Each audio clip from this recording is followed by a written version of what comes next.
live in Holt County, north central Nebraska, and I have grave concerns about our drinking water, which comes directly from the Ogallala Aquifer. All through the southwest part of Holt County, where the Keystone XL pipeline is proposed to cross, the water is at or near the surface.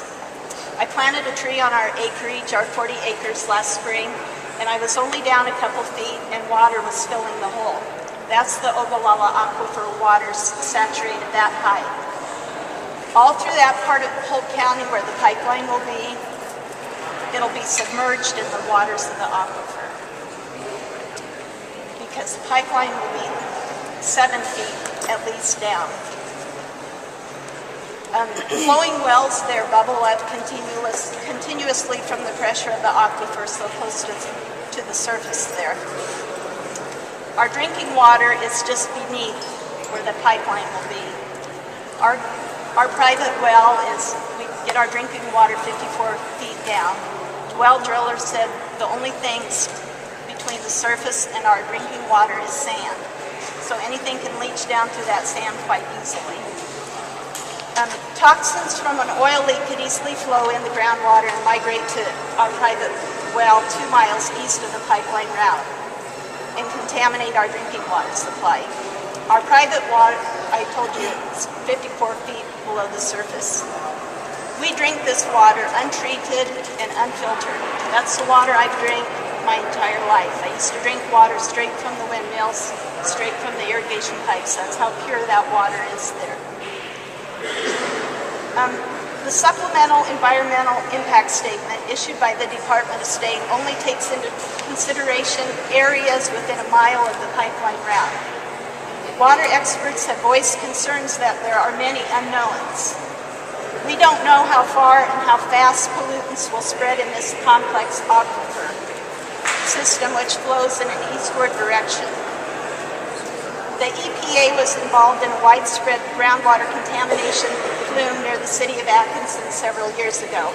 It went at least a mile or 2. Other documented sites of groundwater contamination in Nebraska include the Old Grand Island ammunition plant.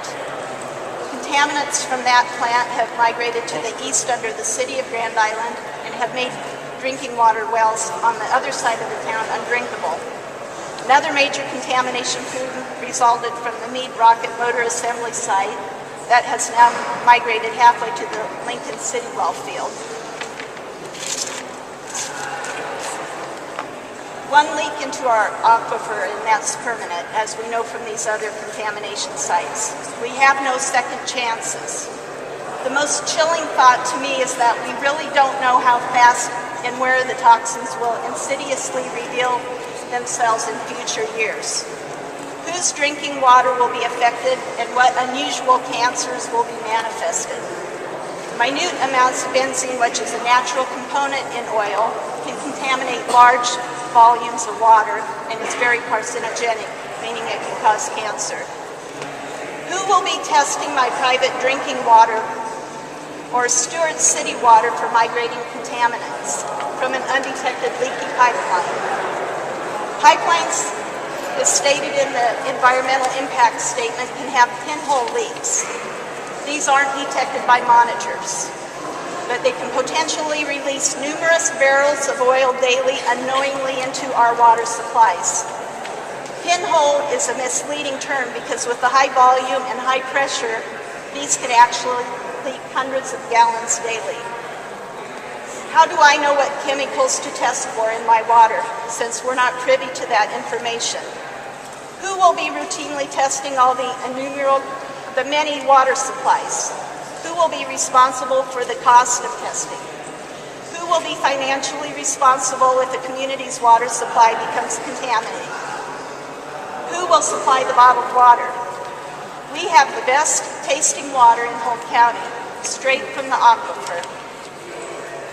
I will never be able to safely drink my water again once the oil starts gushing across my water supply because of those unknown leaks. Money can't ever possibly remediate this situation. My current way of life will be forever changed. Why should I have to experience all these worries? when this pipeline is more for the financial gain of a foreign company.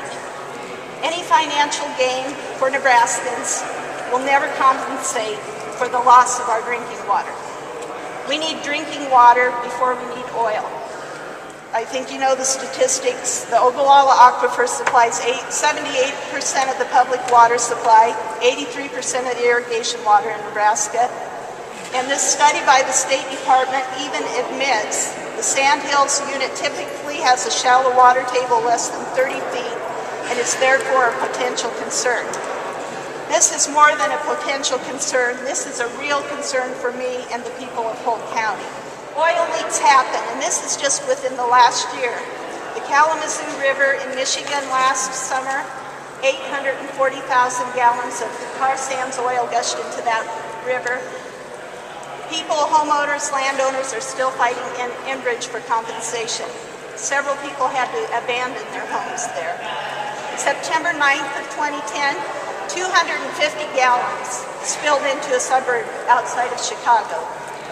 April 22nd of 2011, this is a pinhole leak example. Ranchers found this pinhole leak in northwest Alberta riding their horses. Otherwise, that leak was undetected. That's how that was found. And the managing director there even admitted leaks too small to be detected by pressure changes can continue for some time before being noticed, particularly in remote areas.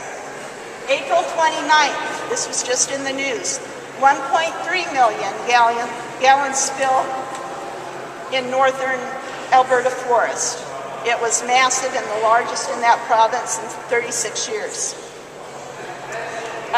Even 2 weeks after the spill, there were several health concerns there that plagued the small Cree community of Little Buffalo, where the adults and children were disoriented, nausea, dizziness, headaches, and burning eyes. May 7th, 2011, 21,000 gallons of the toxic tar sands oil spilled in North Dakota.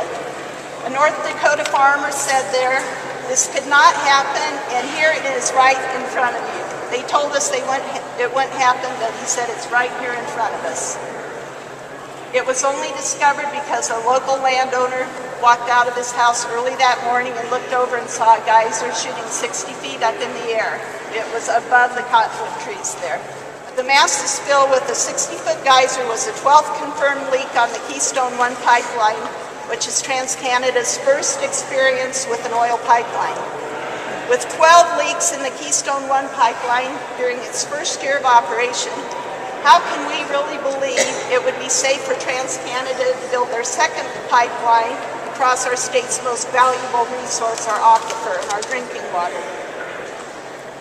I feel this supplemental State Department study is grossly inadequate. There's no mention of migrating contaminants that can reach our drinking water supplies beyond that mile that they refer to. I ask our leaders to please deliberate all concerns carefully. I'm a Nebraskan who has nothing to gain and lots to lose if this pipeline is placed. My life is invested in our 40 acres with trees, flowers, bushes we have planted, and our drinking water supply from the aquifer. If our aquifer becomes contaminated, our property value could plunge dramatically. This oil, as we were told by the State Department when I was with the delegation to DC, is an international commodity. That means it's not guaranteed for the United States. So why should a foreign company be allowed to destroy our land and water for their financial gain? Who is this pipeline truly benefiting? Don't let the loud, powerful voice of a foreign company with self-serving interests drown the small voices of rural Nebraskans. Open your ears, our leaders, and listen to the people that you represent. Your leadership with this issue will impact future Nebraskans centuries into the future. I ask that the presidential permit not be signed, which would allow them to build this pipeline.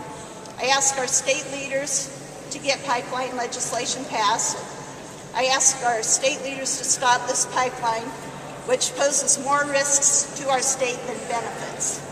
And at the very least, to reroute it around the aquifer and our fragile soils of the Sandhills. This is a very critical decision which must be contemplated very seriously. The health and welfare of our descendants are dependent upon your decisions. Oil spills that poison our lands, water, and people are crimes against humanity, and leaders should be held accountable. Thank you.